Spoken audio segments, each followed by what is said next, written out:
Hello, I'm Dr. Angie McCartney. And I'm Ruth McCartney. Welcome to TeaFlix, where each episode's intimate conversation features a fascinating guest across the spectrum of Beatles world, pop culture, Grammy winners, the music industry, chefs, producers, music stars, actors, and more. So bottoms up and join us as they spill the tea on TeaFlix. And we are live. Oh, jolly good. Hello, folks. Happy Tuesday. Yes, happy Tuesday. Welcome aboard, everybody. Hope you're all spiffing and ready for help. We've got a lovely guest for you today. At least I think he's lovely. I better not say that too much in case his wife's watching. Yes, absolutely. Well, because I'm old, I can get away with it. You'd be so in contention with the gorgeous Brazilian lady he's married to. Not. Yeah. No, yeah, I've known Quinn, Angie and I've known Quinn for many, many years through our mutual friend, Steve Tyrell, friend and client. And Quinn was Steve's MD for, I think, 12, 14 or 16 years, a long, long time. And so that's how we originally met. And then also through Barry Coffing and Kevin Winard and all kinds of incredible jazz musicians and talented people. So Quinn is just back in from Dallas. He's going to tell us all about the jazz festival that he played this past weekend. And without further ado, things drop out the sky, streaming, clapping, and balloons and things, and confetti. I was going to say spaghetti. Oh, maybe, yeah. Here he is, ladies and gentlemen, Maestro Quinn Johnson. Hi, Quinn. Hello. Hey. How we doing? Hi. Thanks for joining us. I know what a busy boy you are. Well, here and there. Yeah. Which is very lucky. Oh, yeah. It's good to work. Everybody likes to work. I like to work. Oh, yeah. Sure. So where have you just been this past weekend? Tell us all about that. I was in Dallas over the weekend with actually a British-based acid jazz funk band called Down to the Bone.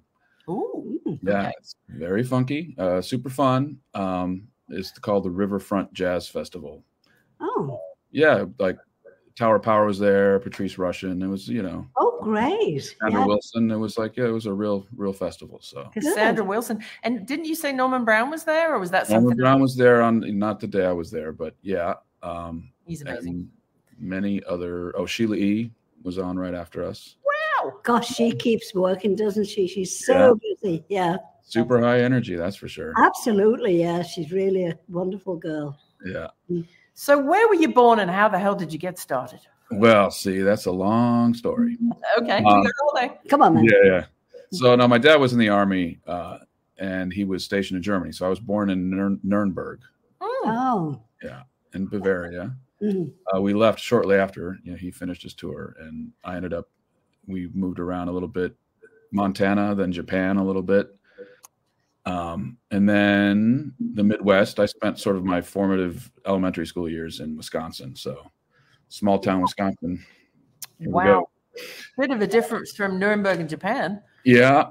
And then we ended up in England for a couple of years, my junior high years. Yeah, we were in Peterborough and in England for a couple of years. I love that, Peterborough. You go down there to see my daughter, isn't it? Just up to A1 from y'all. That's right. Yeah. Well, we lived in Kings Lynn for a few years, which is just around the corner. Okay. So yeah, that was a big eye-opening sort of. I bet. Yeah. Yeah, I turned 13 and live in Europe, and great. Our Christmas vacation, we went to Austria to learn to ski. Lovely. Because I'm not going to Austria to learn to ski. So. As you do, as you must. Yes. Yeah, and it's not like high flying, super expensive stuff because everything's so close. You just drive there. That's right. Yeah, that's right. You find a little chalet and rent some skis. Yeah. It was great. Yeah. Have you spent any time in Vienna? In Vienna. We were through Vienna, so we probably spent a day there. Yeah. Oh, I love Vienna. Yeah. We have a business partner in an office in Vienna. And got to spend quite a bit of time there a couple of years ago. But don't you think and that's what I love about you and your family when you travel. I mean, if you travel for work, you have to travel for work, but you all travel so much because it really does. They say it broadens the mind. Oh, it sure does. Ain't that the truth? Oh, yeah. I mean, before I was even in high school, I'd already lived in several countries. Yeah. I think it's a good idea. It's just, you get a different sense of how things are in different places. That's all. Yeah. And then you can sort of make up your own mind. That's right. Right. Yeah. Japan is still on my bucket list. I've not been, but people who, Westerners, friends of mine who've been there, say it's almost like being on another planet because you know the language is The alien. You culture is can't totally read different, anything. Yeah. So Japan is fantastic. I was just there 2 or 3 months ago with the Pacific Jazz Orchestra at the Blue Note in Tokyo, and I've been there a bunch of times over the years. But it's kind of the easiest place to get that experience where it's completely foreign and totally different, but you're still going to be able to get around because so many people there. They're very helpful and very interested in doing such a great job at whatever their job is. And many people speak just enough English. Yes. And they're so used to tourists that, you know, you're going to be fine. It's not like going, if you want to go to some, you know, far east place, you might get, you know, more in trouble than in Japan, where I think everything's going to work out for you. Right. And also, I mean, it just, and this is, you know, I'll probably get canceled for saying it, but at just a glance to a Japanese person, you are obviously not Japanese. You're a tourist. Oh yeah. There's no pretending that it's not like you go to Amsterdam and try to pretend that you're not an American, you know, it doesn't work in Japan. No. But, you know, I can just imagine that nowadays with technology, you say that you've been to Japan several times. It must be easier with things like Google Translate and it's so easy comparatively. You know, like you mentioned my wife being Brazilian. We go down to Brazil all the time, and when we first started going, you know, we'd rent a car, and if you're lost, you're like lost. You're lost. But now the phone. I mean, the GPS and the Translate and the whatever. It's so easy. You know. Yeah. And you were the person that turned me on to What 3 Words? Yes, it's a fantastic thing. It's funny because I turned you onto that, and then I hardly actually use it because the other person has to also use it, or it's actually they don't now. You can yeah, they've got around that barrier, so you can just text anybody the What 3 Words of the GPS of where you are standing, and it'll just go as an SMS text. That's great. Because, I mean, it's one thing to know sort of the corner or the address, but if you're in a huge mall or an airport or something, you can actually get down to 3 square feet of where somebody is, you know. Yeah. Yes. It's amazing. It's so kids who are watching, it's called What 3 Words, and it's free. It's an app in the App Store and the Google Play. And you download it, and you can literally just put a pin in a map of where you are, text it to somebody. We used it actually at Agora a couple of weeks ago at the Nick Marichal gig, where we all were. I went off to get some food and try and find Greg something. And that mall outside the Canyon Club was absolutely packed. And Martin was outside the back having a cigarette. And he texted me, "Where are you?" So I just I was in that front Mexican bar picking up a tortilla soup. And I just texted him where, and boom, there he is all of a sudden beside me, beside the bar. It's just unbelievable. Yeah, it's, I mean, as much as I hate a lot of the technology, at least some of this stuff is helpful. Oh, yeah, absolutely. Yeah. That's right. So do you use, I mean, obviously you are a maestro piano player. Mm-hmm. As far as you say. So it says here, allegedly. Yeah. What technology do you use do you record at home, or do you only record in studios, or how do you? All the above. I mean, I use Pro Tools when I have to. I use Logic if it's my thing. I've been using Logic for years and years since it was a German company, actually. Yes. So Logic, I use Sibelius for notational, programs and, all that stuff. I was just using MainStage, which is a performance-based program in Dallas. So it has all your sounds on the computer. You just plug the computer into the keyboard, and the computer's generating all the sounds. Oh, wow. So it's like the keyboard is like the MIDI controller? Exactly. It's like it works great as far as because all these kind of festivals, you show up and you only have maybe half an hour before you're on. You get on the stage, and so you can spend your time trying to find the sounds in whatever keyboard, even if you might have specified the keyboard, but maybe it's a different version. Maybe somebody reprogrammed it. I don't know. Then you're looking for sounds a little bit, which is crazy as you're setting up. Right. Or you can bring the computer, plug it in, and you have everything. And what's that software called? That's called MainStage. This is the one I use. There's several of these things. MainStage is the Apple. It's like Logic, basically. Okay. So you have all the sounds you have in Logic, or anything else you want to load in. So like strings and horns and. Yeah, I mean, for down to the bone, it's basically Rhodes, Wurlitzers, pianos, and clavs, like just all funky keyboard-based stuff. Classic keyboard. But it's like, yeah, so then I have everything that I'm used to playing coming out of the speaker instead of some other keyboard sound. And just unbelievable. Amazing. That, yeah. Wonderful. Yeah, there goes, if Simon Mills is watching, there goes your gig as a grand piano mover.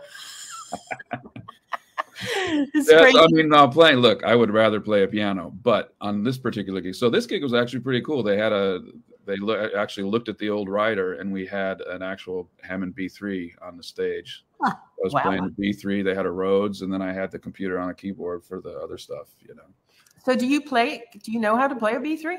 Sure. I'm not like the B3 master that Greg Matheson is. Right. Yeah. Right. I'm more of a sort of a session B3, I guess. I would never do a gig just on the B3. Okay. That's not my thing. Right. Just for sort of rock and roll or sounds, Yeah. in addition to like piano or Rhodes. It's incredible to me when you look at the Hammond B3 organ, and there's still people like Joanne and Bill Axman schlepping those things around. Yeah. Well, because it's a different thing. I tell you what, because I mean, right behind me is a digital clone wheel, which sounds great and it's a great instrument, but it's not really like playing a B3. It's the difference between playing a great keyboard with a great piano sound and a great piano. There's just a world of difference. Yeah. Right. With the weight and everything, and just all of it. It's it's just better. But the B3 is massive. It took like 6 guys to sort of get it up there and strap it down. Oh, yeah. Well, that's what I can't believe about when we do Nick Marischal gigs. The Axman people that bring it, and let's not forget the rotating Leslie speaker. What do those things weigh? They got to be a couple of 100 pounds. They are heavy enough that you don't want to move it yourself. Yeah, no kidding. Yeah. But Joanne, the lady Bill's wife, shows up, and she's just at the other end of this 600-pound monster, and they move that thing like it's effortless. Well, they have the sort of pulleys and gears and straps and the cart, and and you've done it, what to do and what not to do. It's like you see piano movers. You see 2 guys moving this huge piano. Right. Right. Exactly. Well, it's our aforementioned friend, Dr. Mills, Dr. Simon. He's got a Bosendorfer and I think Steinway in his apartment in New York. And he and his son Deco got them both up there in the service elevator. God knows how. But, that's not for me. I quit doing that years ago. People call me to help move it. I'm like, I'm out of town. Yeah. I'm having a mani-pedi that day. Sorry, can't help you. Yeah. That's wild. So go on. Your turn. I was just about to say, Dr. Simon Mills, the last I heard of him a couple of days ago, is shooting around somewhere ridiculous on a motorbike. Where are you now, Simon? Wyoming. Yeah, if you're watching, where are you? Yeah. What I was going to say is we know each other through Steve Tyrell, the incredible Steve. How did you first meet Steve? What's the backstory to all of that? Because you guys were working together for a long, long time. Yeah. Let's see. How did that happen? I met Steve. He had a studio on Sunset Boulevard. Yeah. Tyrell, man. Yeah. And I got called in to do a recording session for, I think it was a Showtime show. I have no idea what the show was. They had the actress in, she was going to sing on camera. She's like in some piano bar and she's playing and singing or something. I don't know. But of course the actress doesn't actually play. So you pre-record all this stuff. Right. So they called me I just got called. I think the mixer or the engineer knew me and they were looking for a piano player. I don't know. It was fairly last minute. Like, can you show up tomorrow? I'm like, okay, yes. And Steve was a producer. So we did this session for the TV show, and then he came in and said, hey, I've got this record coming out. Hey, kid. Yeah, I got this record coming out. And he gave me a copy. It wasn't even the full thing. It said, promotional only. It's not even hasn't even been, produced or. Boston. Mm-hmm. Yeah. And he said, I'm going to have to do some gigs. Would you want to sort of MD? So I actually MD'd the first gig. Wow. That he ever sang. Wow. He sang like as a kid in Texas. Yes. But then never did again, really, professionally. Right. And so we did his first the CD release party at the Borders Books and Music in Pasadena. Good grief. I never knew that. So this Borders, it was a pretty hip Borders. I mean, I kind of like those stores. Yeah. But it was like a 2-story, you know, with the big staircase, and up top they had a piano. An actual piano was there all the time, and they had a little performance space. They would have things, and so that's where they put the thing on. I guess the record label had to deal with Borders to put it in all the stores. Wow. So the very first gig, and then the record label called me they were going to do a tour of the Borders books of music, and I was unavailable. I was going out with like Rita Coolidge and some other different people at the time. So they put together another band. So then I wasn't in the band. You know, Then he called me a couple years later, and I started playing, and then, you know, the rest is history. There, yeah, we went to the Borders at the Grove, the book signing at the Grove. Oh, that's you know, right. Obviously we built the original, and still do, SteveTyrell.com 27 years ago. Oh, geez. He built his first website and still handle it today. But yeah, that's how long we've known Steve. And he was introduced by Barry Coffing, who runs MusicSupervisor.com and Music in Film and Television. And Barry's also from Houston, and Barry followed Steve out here with a bunch of other people from Rice University music program, Bruce Atkinson and Everett Harp and a whole bunch of people. And I was introduced to Barry. We wrote a bunch of songs together, a couple of hits for Randy Crawford, and Barry was working at Tyrell Mann pretty much sort of on call as a songwriter and background singer for Steve. And that's how I met Steve, and that's how we met you. Yeah. Well, Barry went with you to Russia, didn't he? Yes, Barry went to Russia, came all the way from California through Munich. We flew to Moscow end of October, and I'm like, where's your winter coat? And he's like, oh, I didn't bring a jacket. I sent him off in a long black woolen cloak of mine, would you believe? He borrowed a coat to Moscow. And then they gave us Russian military coats, which were hip back then, but I wouldn't be caught dead in it now. But yeah, it's too bad. I've been over there a couple times to play, and maybe not be going back, which is too bad. Yeah, it's very sad. Craziness.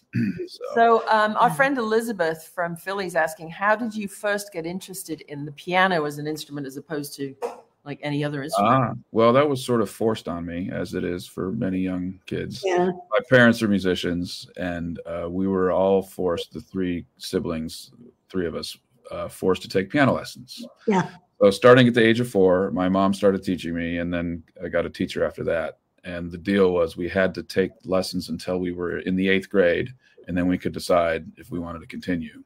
I hated it for a long time. You know, so 8th grade is like what, 14, 15? 14. Yeah, 14. For me, I was 14. Yeah.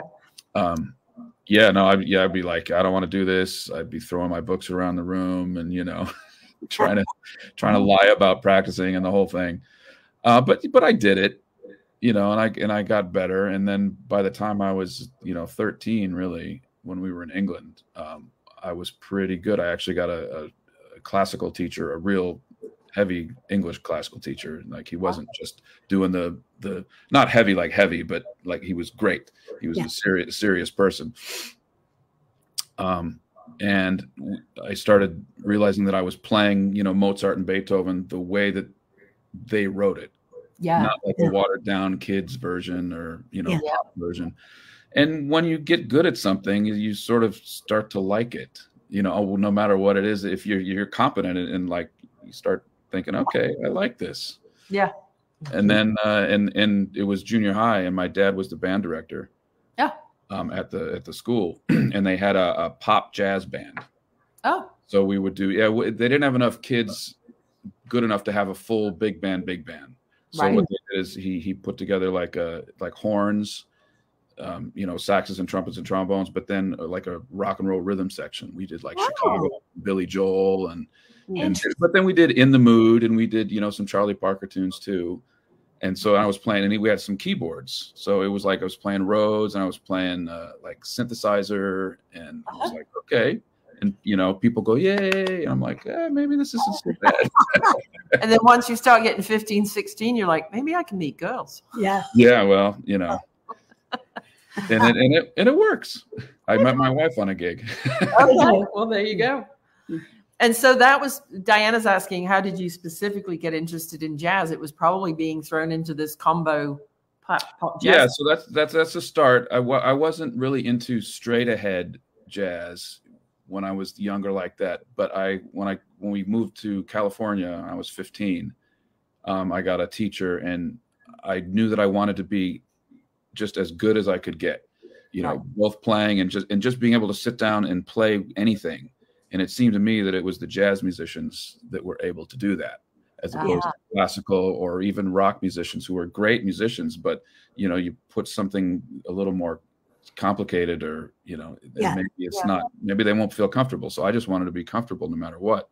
So then I started studying, like, you know, Miles Davis and Bill Evans and stuff like that. So, and then again, once you start getting into something and you get pretty good at it, then then it really becomes something you listen to. But yeah, I was not listening to jazz records when I was 14. I was listening to Hall & Oates and, you know, all kinds of stuff like that. Yeah. So I think there's a lot more room for, and you probably don't know this about Angie, our regular viewers will know, when she was 13, she was the recipient, the youngest ever, still to this day, of the Royal Victoria College of Music in England, as qualified as a piano teacher at 13. Oh, wow. Yeah. Well, maybe I should take a lesson. Yes, indeed. I don't think so. Take a lesson in early morning Chardonnay drinking. Yeah, right. But if you've been in jazz bands, you probably don't need lessons. But, you know, I think you're right. With classical music, it is what it is, and there's no room for, you know, coloring in between the lines. Yeah. And rock and country music are pretty four on the floor. Mm-hmm. To me, jazz is the really only improvisational. That's a good word, isn't it? Genre that allows you to sort of color in between the lines, and then the band can all come back out of a 16 over 19 over 4 over 6/4 back to, you know, the beat, because you just kind of guys know where you're going. Yeah. But it lets you color outside the lines, doesn't it? Yeah, you know, it allows you you have all the harmonic knowledge and the facility, you know, to sort of navigate all these various genres, which I just love. I don't want to be stuck, you know, I can't do that because I can't play it. I don't want that to happen. You know, maybe I choose not to do that because I don't want to do it, but I could, or, you know what I mean? So I want to have that ability. So, I mean, I study like crazy to this day. Just, do you really? Good. It's funny because I sort of neglected the classical thing a little bit. I mean, I learned to a point, you know, but I didn't take serious classical lessons even in college. I sort of bailed on that and just started working. So in the last like 10 years or so, I've really sort of buckled down and got back into the class just for the touch and, you know, allowing the hands to really, you know, play. So. Wow. And you've done some gigs, speaking of serious music with lots of dots, you've done some gigs also in concert with our friend Mark Levang at the Hollywood Bowl in the Disney World. Tell us all about that. How did that come about, and what was the show?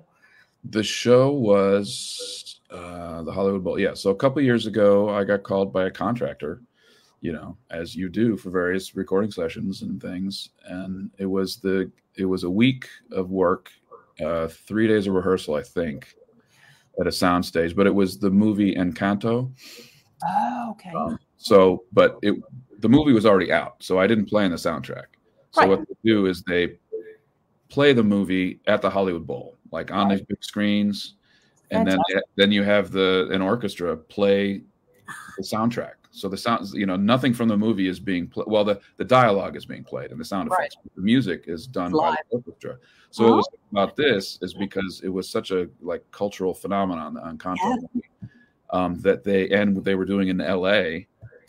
So they had all the original actors, voice actors, came out and they did dance numbers, and not just like little dance numbers. It was a massive production. Of like dozens and dozens and dozens of dancers and costumes and everything and lights, and it was like totally crazy. The stage was basically the house from Encanto. If you can picture the whole thing, just you know. How wonderful! Yeah, it was awesome, and there was a couple 2 or 3 nights I can't remember doing it live, and then it's actually on the Disney Channel. You can see. You can see pictures of me like hovering down over the keyboard. How fantastic! Yeah, were the family able to come and see it? Yeah. Oh, they went and they saw it and they said, we didn't know where you were. It was so small. Our seats were so far back. Well, they can get some popcorn and watch the Disney Channel. And they only gave you 3 days rehearsal for something so massive? I think it was 3 days. Well, I think it was, I don't remember. Well, I mean, look, everybody, it's a professional, it's a huge. You need to know what you're doing. Yeah, you go into the sound stage. It was like a movie sound stage. It was that big of a thing where the rehearsal was. Yeah. And the whole orchestra's set up, and then they have the whole dance floor and everything. And the text, I didn't even have. It was very cool, is because it was a bunch of sounds, like because you're playing a bunch of, not just piano. I was piano, but then I was also a bunch of other sounds. Oh wow! But they have a team who programs everything for you. So I just show up, and the MacBook's all set, but they're there the whole time just to like tweak things and make sure everything's okay. There's just people, doing this for you as because you're dealing with the headphones, and you see there's a monitor here with the movie on it, because the conductor is somewhere else. He's like far away from you, and you hear him, and then you see like the click on the monitor. It goes. So it's like a visual metronome. It's like doing a recording session, except that it never stops because it goes from and then the next page, and then you're like the next music, and then Wow! Good grief! Wow. It's fun. It's challenging, but it's I'm sure it must be. How big was the orchestra? How many pieces do you know? Oh, I don't know. It was probably 80. Big deal. Maybe I don't know how to. I didn't see all the strings at the same time. Wow. But like a bunch of percussion, and they had I was actually on the stage for this because I was part of the rhythm section. We were on the stage. The strings and the brass were sort of up in the back, almost kind of hidden up at the top. But they had Colombian percussionists and a Colombian harpist on the stage, because they did a bunch of like ethnic sort of Colombian music. That was the whole point of the thing, right? Right. So it was kind of fun. So how would you explain what arranging is to somebody who doesn't have your musical background? And what do you remember your first arranging gig, and what was it? First arranging gig, I don't even know. I mean, I was arranging stuff in like high school for me and the bands I played that in. far back. Yeah. So arranging is not composing. There's a song that already exists. Yep. Whether it's a song or a tune, or whether there's singing or not. And maybe you want to do it in a different way. It's like cover stuff. You want to do a cover, but you don't want to just copy what's already there. Or it's the instrumentation is different than the original. Right. Maybe the original is just a punk tune or something, but now you've got 2 saxophones and no trombone. Yeah, so then you can either just sort of figure out what to do, or you can have an arranger write things down and figure out in your mind ahead of time before you get to rehearsal, and just have it all written out. So it can get as complicated as arranging something for an orchestra, right? Which is for 80-piece orchestra, which I've done years ago. Wow. And you have to write all the parts. Now, am I right in thinking, because I was having a conversation one night with our dear friend Katia Riekemann, the incredible sax player from Rod Stewart's band of old, and you did the brass arrangements at East West for Nick Marichal, Brightest in the Dark, right? Mm-hmm. When you write for like alto sax or soprano sax or whatever, are they all set to, because you can't tune those, they are set to a specific key, right? They all start. Well, I mean, they tune them as far as, but they don't change their key of what. So you have to write in a different key. There's, alto sax is an E flat instrument. So if they play a C on their instrument, they're playing a C. It's an actual E flat concert. On the piano, it's an E flat. Yeah. Oh, wow.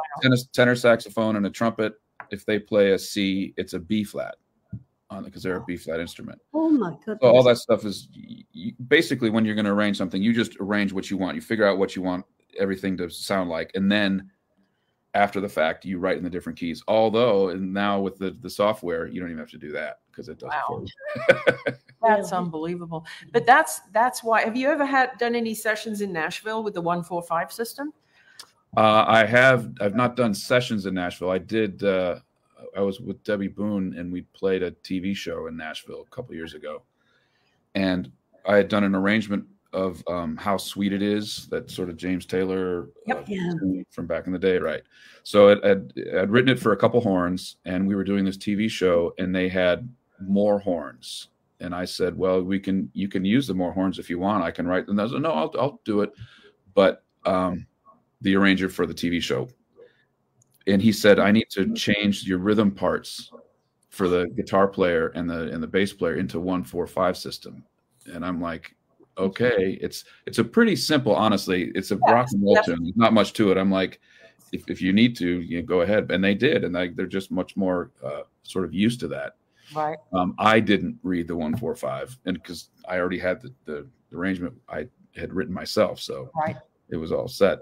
I understand what I wouldn't be. I would have to like get into it and sort of practice it to be. One of our friends who's an award-winning producer lives in Nashville, John Beeland, is on. He's saying he's used the number system his entire career. When Martin and I lived in Nashville for 3 years after the Northridge earthquake, we got a bunch of background singing gigs, and 1-4-5 was explained to me, and you and John will put me right, as if the key is C, 1 is C, 4 is F, and 5 is G. Yeah, so it's the number system is what they call it. The number. So basically, it's the reason for it specifically in Nashville is you're doing sessions for singers. You're songwriting. They bring in a song and then they're going to have a singer come sing it, but they don't know, or you don't know what key exactly is going to be great for the singer. So you just show up because if you write everything with the actual chord, and then you're going to have to transpose it in your head, or you're going to have to go back and rewrite it. Oh, this needs to be up a minor third or down a second or something for the singer. But if it's just in numbers, it doesn't matter. You just say, what key are we starting in? Right. So if one is C and it's too low, and one becomes D. We'll do this up in, we'll do this in E, or we'll do this, or E becomes one, and then the fourth note, and then the fifth note. Yeah. It's pretty smart. John's just saying it cuts down on sheet music too. Sure. Yeah, no, that's it. And because in that sort of style of music, particularly, what they're going to play is sort of decided on this is for rhythm section stuff, right? You're not going to do a number system for horn parts because they need to be written. But that comes after the rhythm tracking. This is for rhythm tracking mainly. Right. Yeah. It's a really smart system, actually, if you think about it. And it would probably be easier in the initial stages to teach children music if you. It is. The thing is, it's not. It doesn't. None of the notes are specific. It's just there's just chords. So you need to have the kind of playing and the style and the genre. You have to be competent and be able to play it before you even get there. Right. And if you want specific lines to be played, then that gets a little more complicated. Especially if it's intricate stuff where you're having him play this line and I'm going to play this counter line to it, and we're going to do this sort of interconnected stuff. Yeah, then it doesn't really work because you can't notate that on that. No, I was going to say there's no notation, but instead of scaring kids to death with, G, B, D, F, A, F, A, C, E, blah, blah, at the piano, if you actually taught them numbers, like, for example, when my dear stepbrother was writing Golden Slumbers, he didn't know he was writing Golden Slumbers. He had a tune in his head, and I was learning the piano, courtesy of being forced, like everyone else on here. And one of the pieces that my piano teacher sent me home with was called Golden Slumbers, and it was by Thomas Dekker from the 15th or 16th century. And it was up on our piano stand. And all I knew, because Anne refused to teach me, she said, I'm not teaching my own daughter, we'll just get into it. Just give that to a professional. And all Paul knew at the time was that on our piano, when the lock was in the middle, it was an upright, and when you opened the lock with the key, that was middle C. That was middle C. And that was all we both knew at the time. And so I'm trying to pick out the notes. I'm strangling this song to death. Mm-hmm. And he came in, presumably hungover, Sunday morning, comes into the dining room, and he's like, move over, shove over on the piano stool. What is it you're looking at there? A bunch of dots, a bunch of ants running around, whatever. And so we start to try and slowly pick this thing out. And he's like, what is this? He picks up the sheet music. I said, it's called Golden Slumbers, and it's by this poem called Thomas Dekker from, 500 years ago. And he's like, yippee. And I'm like, well, what do you mean, yippee? He said, I'm going to pick some of this out, and that's going on the next album, and it's out of copyright. It's public domain. Perfect. Nice. So you see, if I hadn't been strangling golden slumbers, we wouldn't have had the Beatles song to thank for it. So That's awesome. yeah, not funny. But literally all we both knew at that stage was the key was opposite middle C. But if I'd have been told that in this particular instance, because it was in C, that C was 1, right? And you could write numbers about, if I remember though then when we got another piano and the lock was at the top. that'll And we were confuse, absolutely screwed then. They'd be in trouble then. that'll confuse the crap out of you, wouldn't it? Yeah. Oh God, that's absolutely crazy. So you've also got a couple of releases of your own out, and I obviously your wife is from Brazil, and you met her. I love. There's just something completely like Japan is whole nother country. There's something completely different about Brazilian jazz, isn't there? I mean, technically, is there an explanation for that, or is it just the way it grooves, or both? No, it's the rhythm is what you're feeling. So, Brazil has it's a big African influence, like American jazz and R&B and all that, and blues Music in general. right. So, but it's sort of presented in a different way as far as the grooves. So there's a bunch of traditional like dance rhythms and drums and all that stuff. And then in the 60s, they sort of started being influenced by American jazz. And so they brought the harmonies sort of from here. They had classical harmony down there and all that stuff, but the sort of the way that American jazz musicians were putting stuff together really influenced them, but they put the Brazilian rhythms under it. So that's what it is. They took the samba and they sort of slowed it down, or took parts of the samba and became a bossa nova. Right. Yes.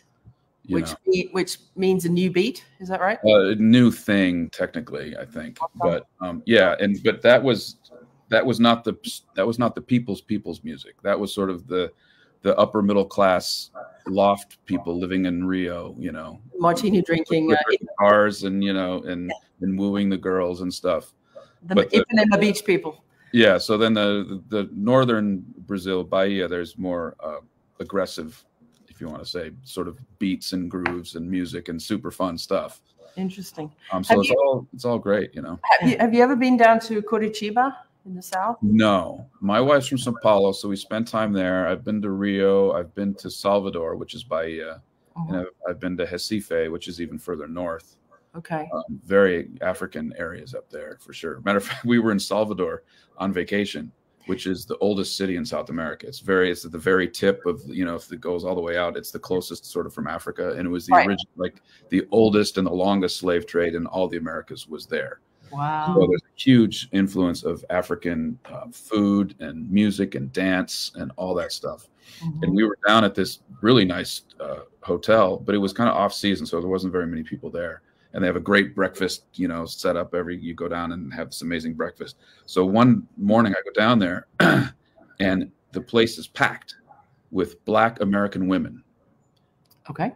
And I finally went up at the salad bar or the fruit bar and I said, I just have to ask you, where are you all from? What is going on? Right. And the lady said, this is a group of women, African American women, who want to get more in touch with their African roots. How fantastic. Oh. But going to Africa is it's further, it's expensive, and where are you going to go? Where are you going to? Right. Some places it's just a no-go, and it's like, okay. So it was just much easier and a better deal for them to come down to Salvador, where they still get a very African experience and be taken around and learn and dance.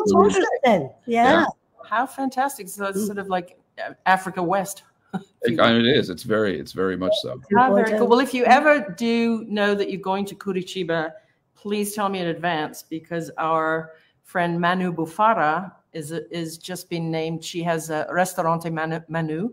She's just by World's 50 Best, which is part of the whole Nestle. It's like Michelin, James Beard, whatever, World's 50 Best. She's just been named the best chef in all of the continent of South America.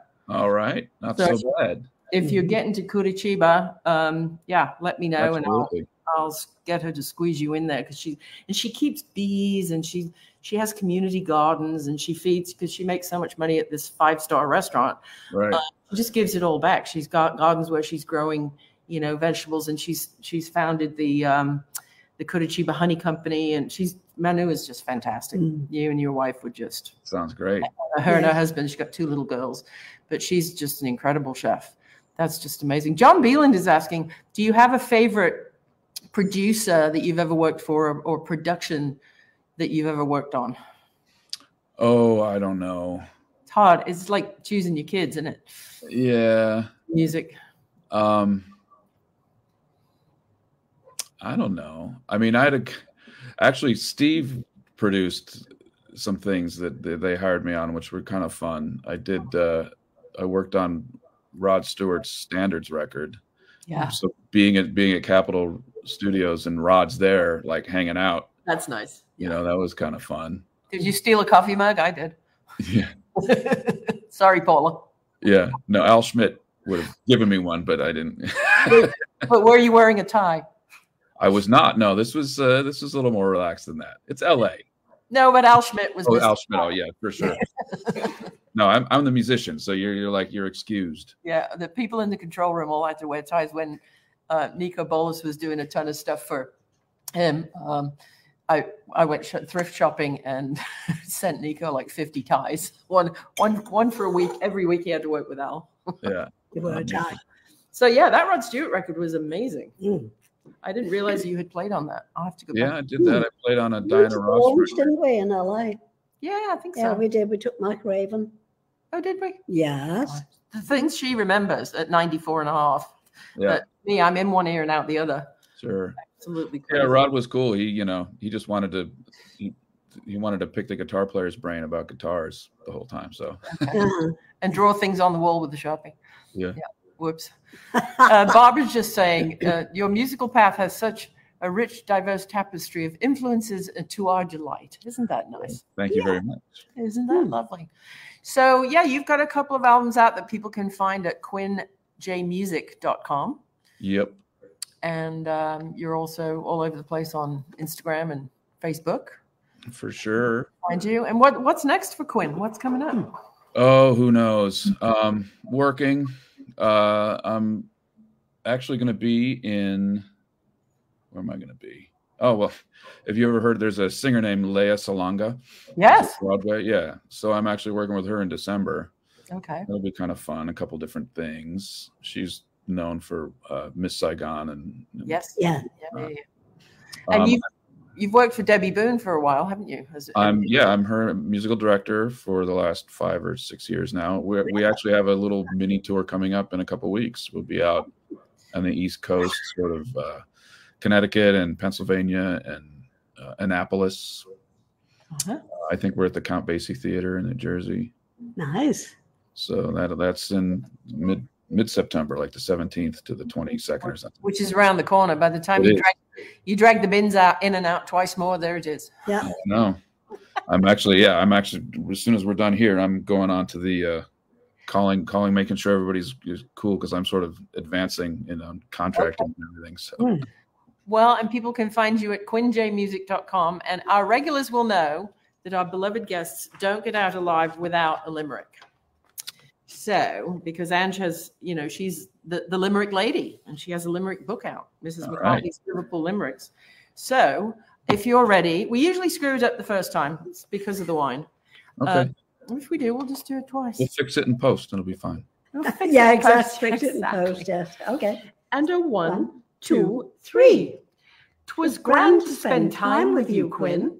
Your talents make melodies spin, making music so sweet, no one can compete. A maestro whose tunes always win. Ta-da! Ta-da! Yay, thank you. Okay, don't give up your day job. Absolutely. Well, thanks so much. And everybody go check out quinnjmusic.com. And his stuff is streamable and downloadable. Please don't rent your music. Please buy your music, because our musicians need to pay their mortgages and health insurance. Just a little note from me. And thanks again for joining us. And we will see you kids all of a sudden. Cheers. Yeah, and Quinn. Bye-bye. Bye-bye. God bless.